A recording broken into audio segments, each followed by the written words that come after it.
All right, welcome to the podcast, everybody. We are very fortunate today to have Tyler Anderson with us. How you doing, Tyler? I'm doing great, Paul. How are you? I'm doing fantastic. We're glad that you're joining us today, and we've got some good stuff to talk about. Thought we could just talk shop like we normally do on a Friday sometimes. Sounds And, great. so, what have you been up to, Tyler? Give us what you've been busy with. Well, I mean, I think like everybody else, it's been a busy start to the year. Spent a fair amount of time on the road talking to current and new funeral home partners, and really just kind of getting the lay of the land for, what they're seeing out in their communities and what consumers are asking for, what families are asking for, and really trying to find those unique and innovative ways to support those funeral homes. I love it. You probably log more miles than anybody I know across the country. So, kudos to you. I don't know about that, but there's a few on there. I love it. Well, tell the group a little bit about your background and what your experience level is and that kind of stuff. Because I think most everybody probably is familiar with you, but for the sake of everyone's who may not know you, just go ahead and share a little bit. Now, there was a day where I used to be the youngest one in the room, but you can probably tell by my beard, I do have a little bit of experience Yeah. now. I grew up in my family's funeral homes in Dayton, Ohio, and my grandfather actually started funeral homes in Cincinnati in the mid 40s, and my uncle went to work at those funeral homes, and then my dad went to work for his older brother, and he always joked that it took 2 months to figure out that working for his older brother and his dad probably wouldn't work, and 2 years to leave. And then he actually went out on his own closer to north of Cincinnati, and that's how when I was 10 months old, he bought his first funeral home. And like many families, there was a house in the parking lot that came with the funeral home, and Yep. that's where I grew up. And so kind of grew up around the funeral business my entire life. And then actually in the late 80s, my father started a preneed marketing company out of our family-owned funeral homes, and it was called the Outlook Group. And so that's who I went to work for out of college. I sold preneed in Chicago, and then became a regional manager and had a sales territory. Moved up to Milwaukee and spent time in Wisconsin. And I always joked everywhere my dad moved me, it got a little bit colder, so I wasn't real sure what he was trying to tell me. Come on, And Dad. then I know. And then in 2011, I moved back to Ohio and we transitioned the business. I purchased the Outlook Group from him. And in 2017, the Outlook Group merged with Precoa, where we became one organization. And that's a little bit of the short version and the footnote. But that's how it ultimately ended up at Precoa and here in Portland, Oregon. So this is just in your blood. It's like in the family genes, so to speak, right? Yeah, some people give me a hard time when I say that, but it is it's definitely all I know. I think it's my grandfather, my dad, my uncle, my sister, my cousin, my aunt. They're all licensed funeral directors. I love it. I love it. That's so good. Well, I thought what we could do is turn our attention to just the topic of the day, which is going to be pre-need in general, because you are the expert in that, and we can't have Michael Jordan on the air and I'll talk about basketball, right? So we're going to talk a little bit about what's happening in the funeral profession with regard to pre-need. So I guess what are you seeing out there when you're talking to funeral homes, just in general with pre-need these days? Well, that's a really gracious descriptor, Paul. Hopefully, Well, hopefully, have something I have to share can somebody finds value in. But so when we're looking at kind of what we're hearing today is really, the historically we've talked about pre-need in the sense of the opportunity to secure and grow market share, yeah, and a really robust or proactive pre-need program can do that. But really, what we've seen a shift in focus on is the value proposition proactive pre-need has in informing and educating today's consumer on the value of ceremony, ritual, and gathering, yep, which is one of the bigger headwinds that we have in the funeral space. And when we talk to funeral homeowners, they really typically cite two universal challenges, which is this downward compression on average funeral value, which is driven by shifting consumer preferences, and then coupled with the increasing cost of doing business, of just running your day-to-day business. And that puts a real challenge and a strain on funeral homes. And so we know two ways to combat that is to increase that at-need call volume and sustain or grow that average value. And so proactive pre-need can help you grow that at-need case count, but an exemplary pre-arrangement experience can help you sustain and grow that average funeral value. And that opportunity to talk to a family 10, 15, maybe 20 years before a loss has occurred about ceremony, ritual, and gathering, the value it provides those left behind is as critical, if maybe not more critical, than that idea of securing and growing market share. Yeah, and I love the way you shared that. Do you think that most funeral home owners are resonating with that argument? Are they connecting with that? Are they seeing that in their business? I think to almost nothing's absolute, but I Yeah. think a lot of funeral homes, a high percentage, are absolutely seeing that. If you ask any funeral homeowner today, is the family you meet with today around the arrangement table different than the family you met with 10 years ago? Yeah. It's almost 10 out of 10 would say yes. And when you look at that, we think there's a number of contributors. I don't know if you knew this, Paul, but 29% of U.S. adults today identify as what's referred to as a religious none, meaning that organized or institutional religion doesn't play an impactful part in their day-to-day life. And Which is a huge change, probably. I would think maybe 10 or 20 years ago, the majority, maybe 80% were considered Christians in the United States, I would imagine. Oh, absolutely. And if you think about when my grandfather owned and operated a funeral home in the 40s and 50s, dramatically different. And Yeah. that is impactful to a funeral home because our profession historically has leaned on those religious institutions to inform families as to what does ceremony and ritual look like when we lose a loved one. Gotcha. And as fewer people look to those religious institutions to inform them what do we do, it's really upon the funeral home to step into that space and really inform and educate to what ceremony and ritual can look like if it's not going to be embedded within those religious institutions. And so that's one of several contribitors, but, But what a definitely great big point. one. And I think, the time to do that is going to be well ahead of any death that might occur, right? So well in advance. So while we're all thinking clearly, before anyone is ill, then let's talk about that so we can make the most impact on the funeral plan, right? That makes sense. Oh, absolutely. And I think that's what we really focus on is that idea of the informing and educating and Yeah. having a conversation about, again, what ceremony, ritual, and gathering can look like for those left behind, because we've also seen a shift in the value proposition of preneed where we used to say, and Paul, you've been around a little bit yourself like A little me. bit, a lot longer than you. So that we used to say the benefit, Paul, in putting your pre-arrangement together is that you get to plan the funeral you want. And today's consumer hears that and they kind of shrug and say, I'm not going to be there. I'm not going to be there. Like, I don't. So as opposed to saying, we're going to put together the funeral plan that your family will need. And if you ask my father, who owned and operated a funeral home for 40 years, what does he want for his funeral? He's most likely going to say, don't make a fuss. And but if I ask him, what do you think my sister and I will need? That answer is very different. And so having the opportunity to do that in a pre-arrangement really shifts the lens in which the average family or consumer is making those decisions. Yeah, if we don't have a visitation, how can you activate your grief support network, right? That's a subtle thing, but Dr. Rowland Wolfelt talks about that a lot. And so it's just part of how the conversation can shift about the unintended consequences for not planning, right? Well, it's either going to, what happens after a loss, this period of time from loss to the onset of grief, the process you go through is either going to be intentional or it's going to be unintentional.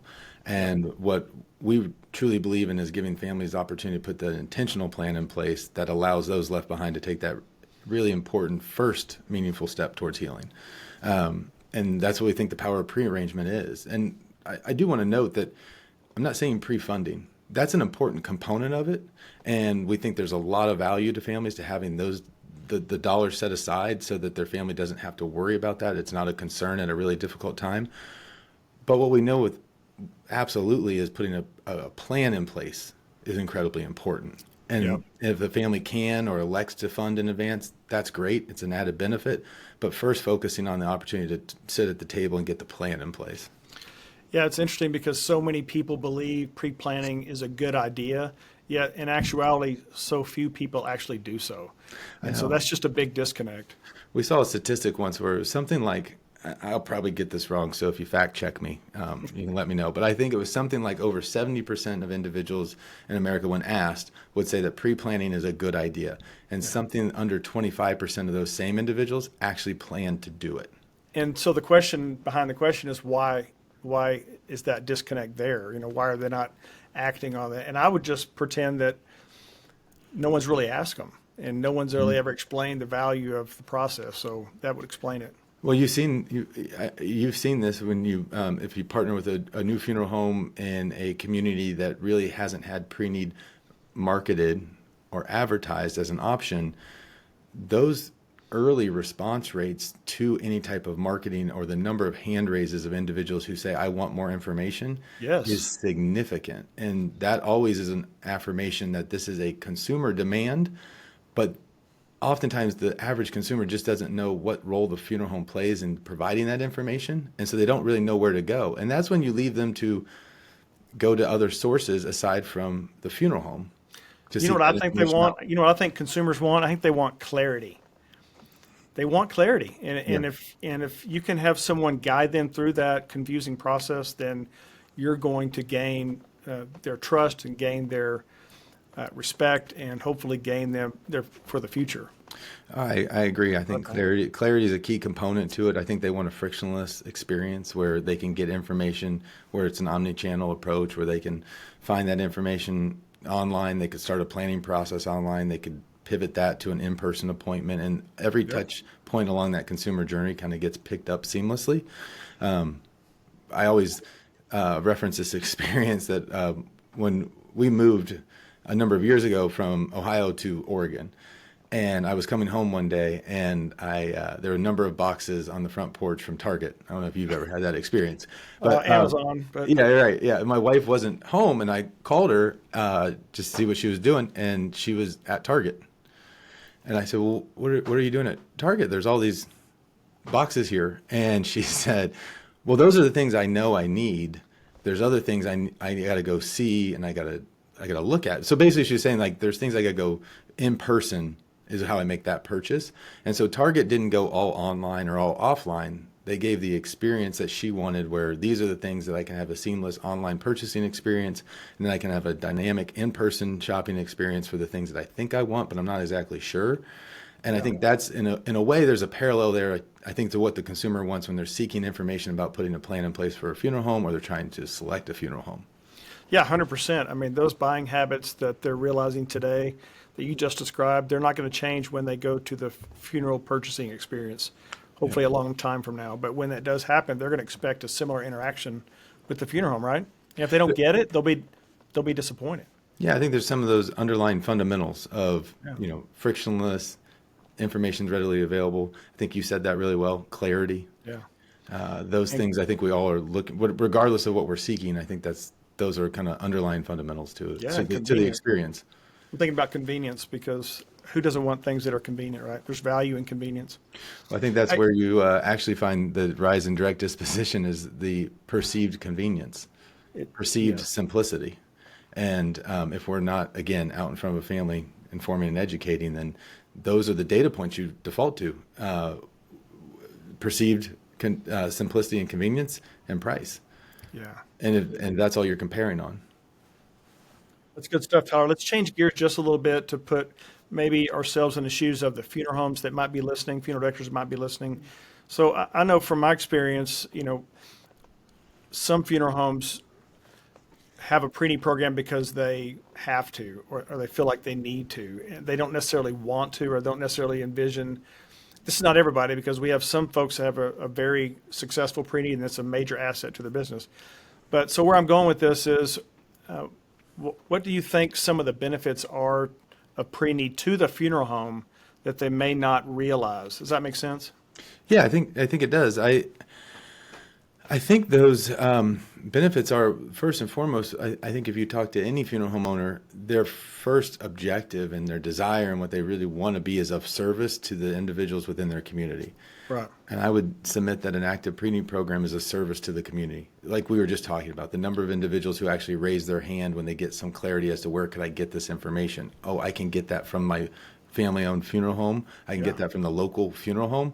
Then they seek it out. And so I do think of it as a service to the community. And I think that's a significant benefit to the funeral home. So by saying that, though, just if I may, the opposite of that, if you don't have that, it's a disservice to the community almost, right?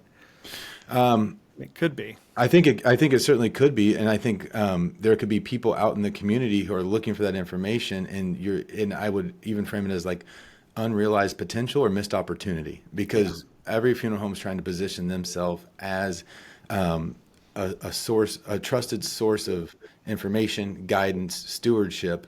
And then if we're not providing that to the families in the community, or the opportunity for them to seek that out, or the clarity for where do they get that information, then I would submit that we're missing that opportunity. So I think that's a really big benefit to the funeral home. Some of the other benefits we discussed in terms of, one, just your general brand awareness will increase when you're running an active preneed program. Yeah. People will look to you, again, as that trusted source of authority on where do I get this information. And then once you're in front of families, that opportunity to shift the perspective of what a funeral can be, that conversation can be really different than if we wait until the at-need. If we wait until the 24 hours within a loss to have the conversation about the value of ceremony, ritual, and gathering, and what that can look like, it can be really difficult. Right, And that makes sense. And so that would shape what the funeral experience might look like when the death occurs, right? right, I think we've done a really good job in our profession of focusing on personalization and customization, which it has high value. It really adds to the relevance of the service, the ceremony for that family. But we tend to overlook that's for the willing purchaser. Yeah. And if they're not a willing purchaser, if you're walking into the funeral home 24 hours after a loss and the preconceived notions of what you want are cemented and you want a direct disposition, I don't know how much personalization and customization actually matters to you, versus talking about that 15 years in advance and being able to inform and educate to what a personalized service looks like without the emotional distress of having experienced the loss. I think we can actually create more willing purchasers for the future. That's so good. That's good insight right there. What I was thinking here is, if I owned a funeral home, I would want every person in the city or the county to have a pre-planned, pre-funded funeral, so I wouldn't have to ask for money, because not everybody likes to ask for money because it's awkward, right? I mean, No, you've known these people, you go to church with them, but if they had a pre-need, I didn't have to worry about that. Have you seen that in some of your experiences? Yeah, I think if you ask most funeral directors, at least in my experience, that is one of the most uncomfortable parts of the arrangement. I mean, we spend this time to plan a service to take care of that family at an incredibly emotional, sensitive time, and then we have to have this conversation about how we're going to pay for it. And it is a very logical and reasonable one as to, we're going to provide this, how are we going to pay for it? But logic and reason don't always apply in highly emotional settings and environments, which an at-need arrangement typically is. And so that's a really difficult part. But when I would submit that when an at-need funeral director walks into an at-need arrangement, at least from my experience in our own family funeral home, they walk in with a stronger focus on just taking care of that family and planning this funeral based on the arrangements they have in the file to really make this a meaningful and relevant service for them, and they're not worried about asking about where we're going to get the money to do it, which is, I think, a real great benefit. I also, one thing, Paul, I would just add is a pre-arrangement doesn't negate the need for an incredibly talented, knowledgeable, competent at-need funeral director. Yep. It just gives the framework for what that service looks like. The opportunity to add personalization, to make such suggestions and recommendations still exist in a prearranged funeral when it becomes an at-need. Oh, and exactly. I think that's an opportunity that sometimes we could overlook, in that, well, we got a prearrangement, so we run the play. We're stuck with it, yeah. Yep. Good point. I love that. Hey, quick question for you, because I know funeral homes might be thinking this. Just assume that you're a 200 call firm, and you're trying to figure out, am I active, or how many pre-needs do have to secure in a year to be considered active? Do you have any insight on that you could share with our audience? Well, I think it's pretty unique to every funeral home, and it's very unique to the market. I think anytime someone gives real broad brush answers to, well, this should be your replacement ratio, this should be your pre-need at-need ratio, that means you're successful. I think the definition of success is very unique to each individual funeral home and the market they serve. And so a 200 call at-need call funeral home, certainly you could point to different metrics that say, well, this is an active program, such as a 55 or 60% pre-need at-need ratio, meaning 200 calls, somewhere between 100 and 125 prearranged, pre-funded contracts. But I'd also take into account population density, number of competitors, all these other factors that would help define what successful looks like. And so there's no short answer to that. That's where I think it's the planning on the front end and really understanding what success looks like for that funeral home is really critical. And there's a number of ways to do that, whether it's a market analysis, understanding what the addressable market is. Yeah. How Well, you one thing maybe someone could do is at least capture that metric and then just start measuring against it over time, just to see if it's going up or down, or give you a baseline. It might be a good, practical place to start. It's a great practical place to start. The other opportunity is to inquire with the pre-need families their satisfaction the same way you inquire with at-need families. Yeah. It'd be great to have 100 to 125 pre-arranged, pre-funded contracts in the drawer if you're doing 200 at-need calls, assuming, one, that the funerals that are being put in the drawer look like your at-need funerals and they're not substandard as far as average funeral value. Yeah, And there's discounting and all that. and there's a high family satisfaction rate that goes along with it where they're having a great experience. That's wisdom right there. Thanks for sharing that. That's good. So let's shift gears a little bit, just talk about the future, because I love to talk about this stuff and where things are heading, because a lot's changed in the last 10 years, especially, or you think 20 years, it's really changed. We could talk all afternoon on that, but let me just ask you real, I guess, broadly, where do you see the future of the funeral profession in the next, say, 10 years, especially as it relates to pre-need? Oh, that's a good question. And That's what I'm here for, Tyler. yeah, trying to figure out what it looks like in 10 years is certainly a challenge. I think Yeah. I think you're going to see the evolution of these tech platforms in terms of enabling a more impactful consumer experience. And I think empowering the funeral home to provide those to families is going to be a big part of what that future looks like. And I think the expectations of families, like we were talking about earlier, are going to continue to be on like an upward trajectory as to this. What is the ease of this experience, and how do I interact with, communicate with, and get information from the funeral home, and so I think that's going to be driven by some, again, evolving technology platforms and It's how got to you relate to get those. technology, don't you think? I do. I think it absolutely will revolve around technology. I also think that the funeral service is highly personalized, and there is a component for the person-to-person communication and relationship that will always exist in funeral service. Yeah. And technology will be a bigger and bigger part of that. And so I think sometimes we could tend to make a leap toward this is all going to be online. And I think more and more of it will move online. But I wouldn't want to overlook the importance of maintaining the person-to-person relationships in the community, because my father said this all the time, that this business is about people, always has been, always will be. And I think if you're taking the evolution of the technology and if it's empowering better consumer experiences, better person-to-person contact, better person-to-person relationships, then I think if that's the intent, then it's going to serve our profession really well. Yeah, I think I can envision, technology helping the funeral home to be more efficient and replacing some of the repetitive parts of it, but just allowing the relationship part to be enhanced potentially, because AI can do a lot of that stuff, but AI can't replace the funeral director, right? And that's what we don't want to see. No, and I think that idea of purposing technology to improve the consumer experience in terms of how the family interacts with the funeral home is I think a critical one, and I think that's going to be a bigger and bigger piece of it. And I think it's going to be more on us. It's an interesting profession in the sense that we're, I think, 75 to 80% independently owned, and so from that perspective, we sometimes have been challenged to have a consistent message to the consumer as to what is the value of the services the funeral home provides. And I think the more that we can, as a profession, rally around that message of ceremony, ritual, and gathering and what it means for those left behind with a consistent message, the better it is for everyone. It's a little cliche, but the rising tide raises all boats. It does. And I think that is something as a profession we could strive to do. It's really challenging, but I think it's something if we strive to do, and we're delivering that same value message to families across the country, they'll look at funeral service differently than they do today. I always use this example. It's probably overused, but Paul, if you looked at a wedding album from 30 years ago, where were the pictures taken? Oh yeah, in a church. In church. And if you look at a wedding album today, more times than not, where are the pictures taken? On the beach or a rustic barn yeah. on a farm, whatever.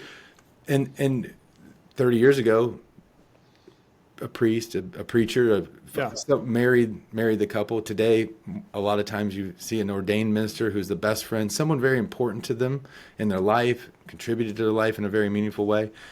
I share all that because weddings look very different today than they did 10, 20, 30 years ago. But consumers didn't abandon ceremony, ritual, and gathering. They still do those things. And I always joke that, if you go across the country and marriage certificates in any county usually range anywhere from $125 to $250. So that's like your direct marriage option. And you can get married with all the rights endowed upon you for, that price point. But we spend an average of $33,000 on a wedding. So there's a pretty big gap between getting married and then the ceremony and ritual, that the dollars we spend on ceremony and ritual around it. So I'm not suggesting funerals are weddings and we're going to spend like that for that. But what I am suggesting is the wedding profession communicated well in advance to people across the country why ceremony, why ritual, why gathering, and then they adapted to what that could look like based on the shifting consumer preferences. And I think there's something for us to learn from that. That's really good, because I think that's going to happen, and we're seeing some of that evolve. And coming as a father of two daughters, I got to get ready for some of this. So, well, I don't think you're going to get out of it for $125 to $250. No, well, I've got one daughter married, and it costs a lot more than that. So I got another one that who knows when that's going to happen. We'll see what the future brings. But all right, as we kind of wind down here a little bit, I know that you've got some advice that you'd like to share. So for funeral directors and funeral home owners that might be listening, what advice could you give to them real simply about investing in the pre-need strategy? Oh, well, sometimes I question how qualified I am to give advice to a funeral home owner, considering what they deal with on a day in and day out basis. But if I was to give any, I think what it would be is to look at a pre-need program as an asset to your business. And that can come in a number of different ways. But if you're talking about an active pre-need program, it's an opportunity to get in front of families well in advance to share the value of what you do. And through that process, you'll find more people pre-arrange, you'll find more people pre-fund, so you can secure the opportunity to serve those families in the future. And I think becoming actively engaged in however you do that, you want to run it in-house, you want to partner with a company that does that for you. There's a lot of different paths to that, but I guess the simple advice would be I would get engaged in a pre-need strategy that makes the most sense for your funeral home, and I would apply that strategy consistently. One of the biggest challenges is fluctuation in the pre-need strategy, where we're doing one thing for this year, then the next year we pivot this way, and then it's hard to get traction without consistent application. Some of our most successful funeral home partners are 2 decades into this pre-need strategy, and they've built it kind of brick by brick by brick, and it's become this really incredible asset to their funeral home. And I would also suggest that, or I'd state, I guess, that there's no light switch that just turns it on or turns it off. There's no quick fix. It is just like your at-need business in terms of putting a sound strategy in play and working at it each and every day. Yeah, that's good advice. I mean, and they've got to get in the game, because you can't just spectate. It's your business, your livelihood, it's your future. So you want to do your best to influence what it's going to look like over time, which is much better than just watching it happen and not doing anything about it. So we always say that if you're not out speaking in front of the family sharing your story, somebody else probably is, and it's probably not the story you'd prefer to be shared. I love it. Well, on those notes, we're going to wind it down today. Tyler, thank you for joining us. It's been a pleasure. We've had a fantastic discussion, and look forward to talking to you again in the very near future, buddy. Thank you so much, Paul. It's a privilege to be here. Appreciate it. Thank you, Tyler. Talk to you soon.